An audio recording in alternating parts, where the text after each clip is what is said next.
back everyone to another quick book review. Today we're looking at The Adventures of Tom Sawyer by Mark Twain. So Tom Sawyer, he's a little ragamuffin, growing up in, rural America. This is just his story over the course of, several months or so, his wacky adventures that goes on. So I can definitely see why Mark Twain is held in such high regard. The writing is phenomenal in the book.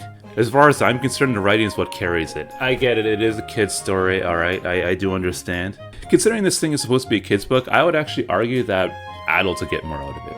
There's actually a brief foreword written by Mr. Twain at the start of the book that kind of alludes to that a little bit. It's just that Tom, he gets so frustrated and worked up over things that as an adult you're like, well, that's not an issue. And it's almost kind of charming and funny in a way about it, right? Other thing too, since this is a bit of an older book, of course they're using certain racial terms and whatnot that are outdated and no longer used. So, kind of putting things together, I would argue, yeah, it's more for the grown-ups at this point. So I've gone on a bit of a nostalgia trip while reading, pretty interesting story to go along with it. Then give it a read, you'll get a kick out of it.